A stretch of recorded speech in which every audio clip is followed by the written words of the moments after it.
Qué alegría saludarles en este día miércoles. Hemos llegado ya a la mitad de la semana y qué momento para estudiar el tema de hoy. El tema de hoy es para esta hora. Recuerden que el contexto en el que estamos analizando la historia del libro de Esther es el contexto de cómo podemos ayudar a aquellos que no conocen a nuestro Dios en el contexto de sus propias leyes, de sus propias culturas, de sus propios trasfondos, ideologías. ¿Qué podemos hacer para traspasar la barrera y no ser nosotros los que levantemos las barreras a fin de ayudarles? Entonces, por aquí nos vamos a encontrar con algunos desafíos. El libro de Esther nos propone algunos desafíos y también nos muestra que cada caso particular va a llevar sus propios bemoles, como decimos, pero siempre que querramos hacer la voluntad de Dios y siempre que le permitamos a Dios guiar nuestros pasos a través de su palabra, Él nos ayudará para que sea lo mejor, para que podamos hacer lo mejor. Por eso vamos a orar para entrar de lleno al tema de hoy. Querido Padre que estás en las alturas de los cielos, te damos muchas gracias por lo que nos has permitido estudiar estos días y rogamos que tu palabra ilumine nuestras mentes a fin de poner en práctica un evangelio que pueda romper barreras y que pueda ayudar a otros a conocerte más a ti. Lo pedimos en el nombre de Cristo Jesús. Amén. Como seguramente usted ya ha leído el libro de Esther o lo está leyendo durante esta semana, le invito a que considere el capítulo 4. El capítulo 4, desde los versos 1 al 14, nos narra cómo continúa esta historia luego que Amán, el descendiente de Agag, una malecita, ya está trabajando en contra de los judíos. Incluso ya llegó a difamarlos, usando un poco de verdad, pero mezclada con mentira, es decir, engañando al rey Asuero. Entonces nos presenta la Biblia este pasaje que es impresionante en Esther capítulo 4. Los primeros 14 versículos, bueno, lea todo el capítulo, pero en los primeros 14 versículos se plantea una situación que es bastante difícil. Porque esta situación es que ya Mardoqueo ha revelado que es judío. Esto ha causado un problema. Seguramente Mardoqueo no quisiera que ese problema fuera para todos los judíos, pero al final es para todos los judíos. Y busca el auxilio de la reina.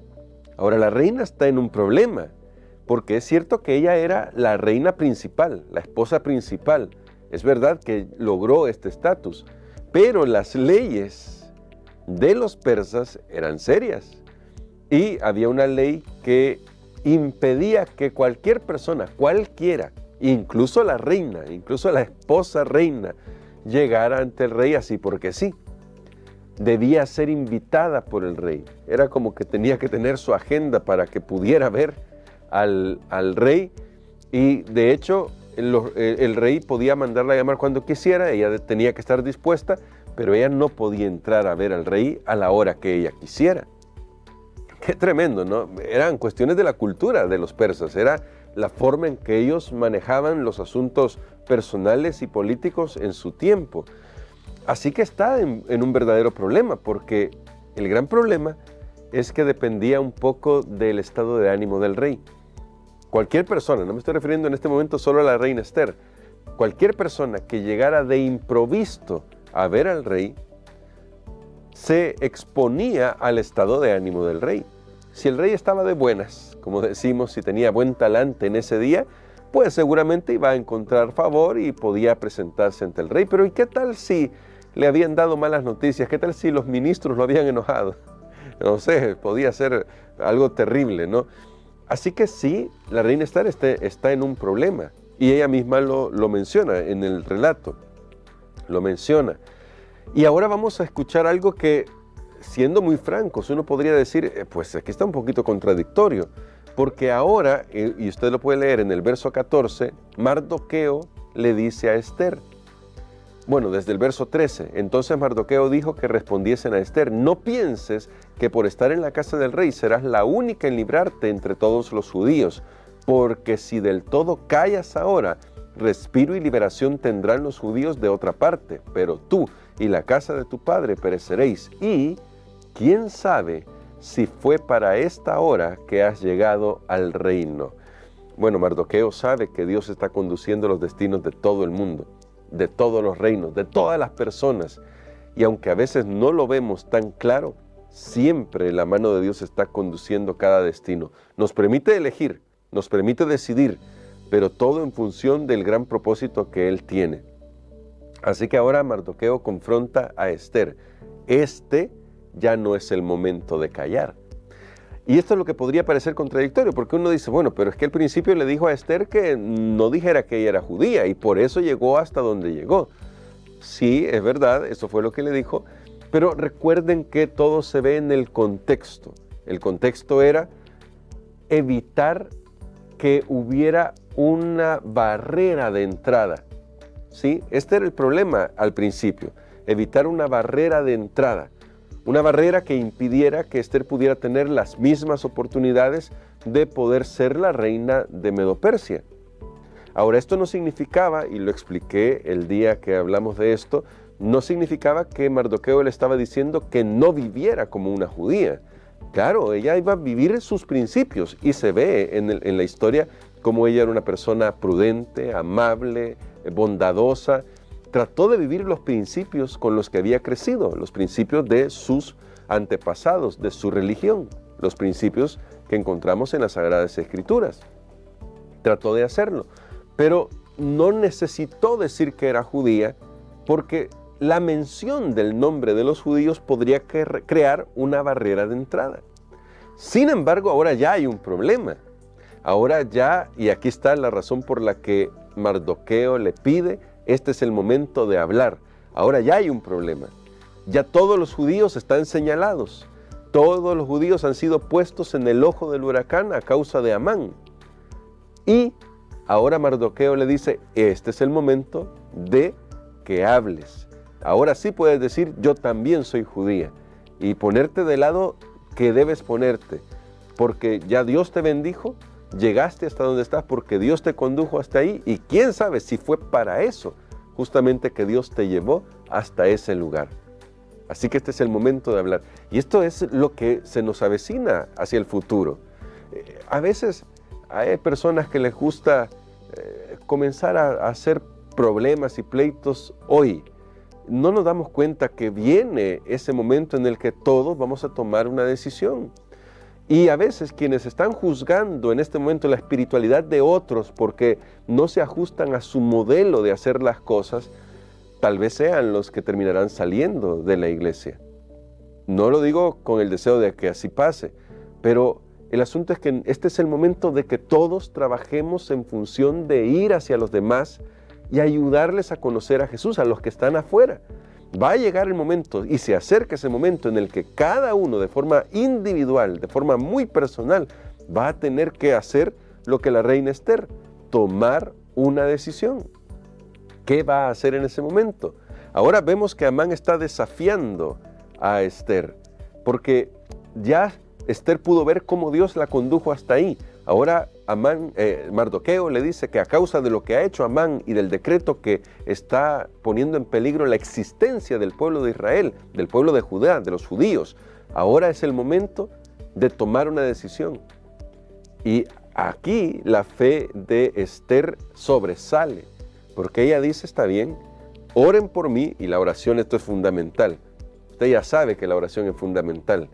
Y ella pide que oren por ella, eso es lo del ayuno, aunque no aparece la palabra oración, definitivamente en un periodo de ayuno los judíos orarían. Y la oración iba a ser de intercesión en función de lo que iba a hacer la reina Esther. Pero la reina Esther también ayuna con sus doncellas. Noten que es posible que ella misma esté inculcando su fe ahora en el círculo más cercano que tiene, antes de presentarse ante el rey. Pero ¿saben qué es lo más curioso? Que cuando se presenta ante el rey, Esther sigue siendo muy prudente. Porque es verdad que ahora tiene que hablar y tiene que decir, yo soy judía. Pero ella sabe cómo hacerlo. Tiene el tacto para hacerlo. Se presenta ante el rey, ¿y qué es lo que hace? Usted puede ver la narración ahí, sí, puede seguir la narración en el capítulo 5. ¿Qué es lo que hace Esther? Hace un banquete. Eso es lo primero. Eso es bien curioso, noten. después de orar, después de interceder, después de pedir a Dios, ella se presenta ante Asuero. Dice la Biblia que halló gracia ante el rey Asuero, quien le extendió su cetro, que era un símbolo de favor. Esther entonces sabe que ha encontrado favor y que Dios está conduciendo las cosas, pero no es imprudente.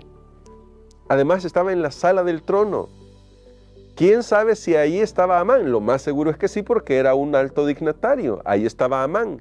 ¿Qué tal si en ese momento Esther hubiera dicho, mira, rey, yo vengo porque he sido traicionada y yo soy judía y nos van a destruir a todos? Incluso Amán podría haber ocupado ese momento como para decir, se nos han infiltrado los judíos también hasta el reino. Imagínese, rey, ¿a quién tenemos como reina? Y son los mismos que están tramando derrocarlo a usted. ¿Quién sabe? Yo estoy inventándome alguna cosa, pero para que veamos los alcances de lo que la reina Esther pudo haber pensado. Y prudentemente, ella en ese momento no revela que es judía, sino que le pide al rey que quiere un banquete. Quiere darle un banquete. Es decir, quiere servirle al rey. Y lo hace de manera muy genuina, porque está preocupada por su reino, pero también está preocupada por el rey. Porque hacer algo como esto va a traer calamidad, y de hecho se lo va a decir más adelante, va a traer calamidad al reino.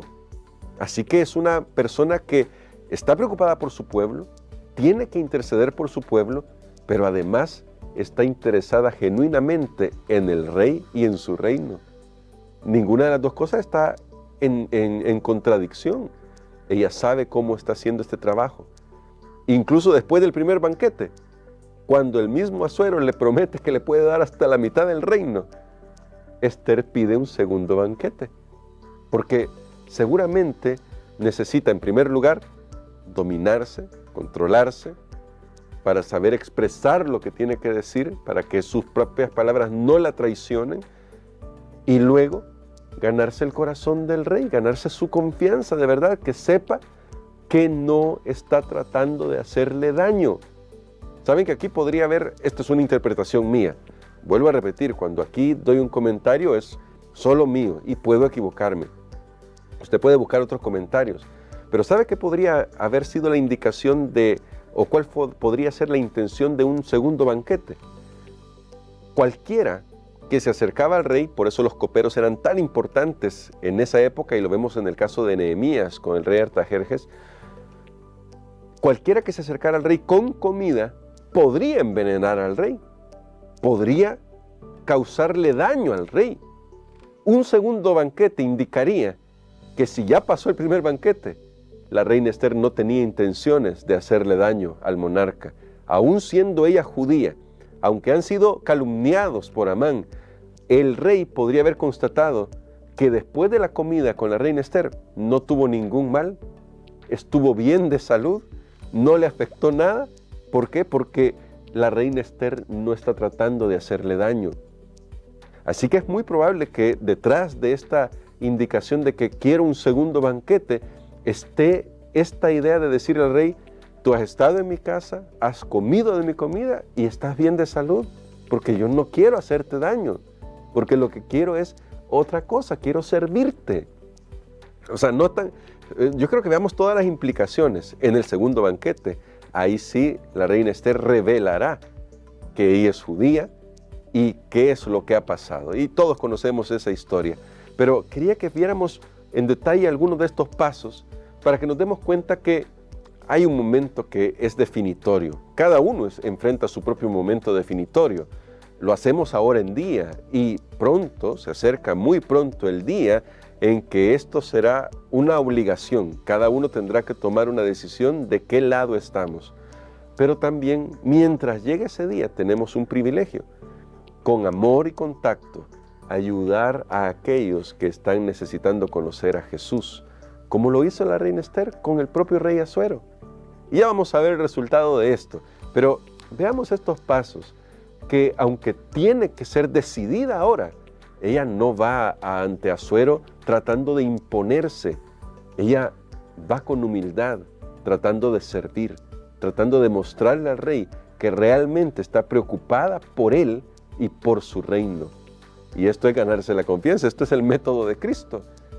y lo hace con la sincera intención de cuidar los intereses del rey, mientras también le transmite el mensaje de quién es ella, de quién es su pueblo, quiénes son su pueblo, de quién es su Dios.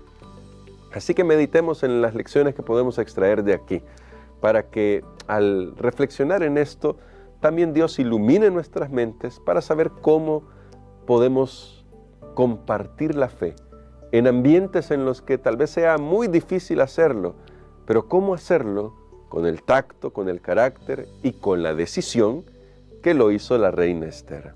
Vamos a orar.